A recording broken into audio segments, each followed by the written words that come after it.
This is prompt question set number 4.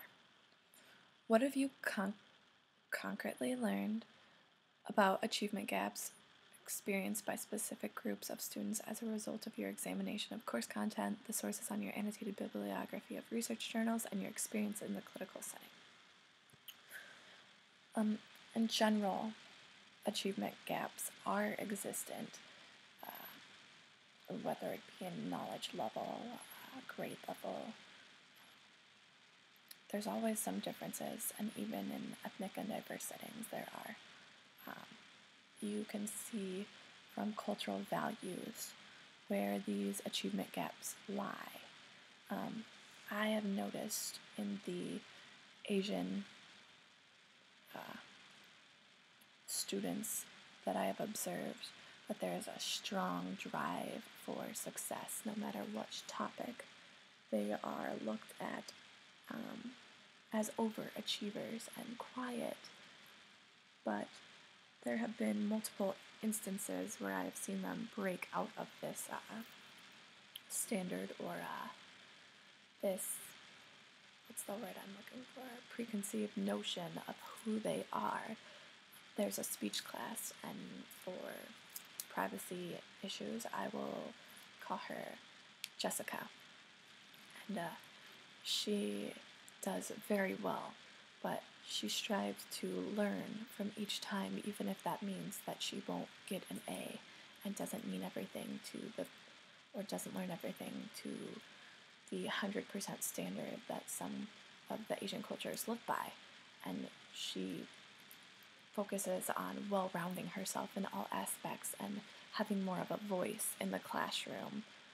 It's very interesting to see and very, very rewarding as a teacher to see her break out of that cultural standard or cultural preconceived notion and see her become her own in that retrospective. But there are bad achievement gaps also, and some are seen by diverse students such as African American students, and I've noticed in the classroom there is a student, Jeff, that is constantly distracted in the classroom and continues to not do his homework or does nothing and sits and looks out the window or does not pay attention, and then in times he will come with his homework 100% done, and whether or not it's 100% right, he does put in some effort, but there seems to be disregard for respect of the teacher and disregard for himself, as if he does not have the confidence to fully put in his effort. In my own research journals, I noticed that the achievement gaps, and as it was stated in multiple areas, that if there are good cultural values, there will be any disregard in a diverse setting can be overcome. And I think this is true to a point.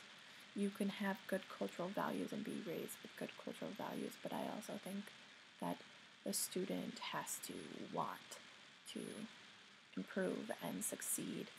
And I think the teacher has to want the student to succeed, and there needs to be a mutual level of understanding and respect to get to that point, because if both parties aren't working, there will not be success.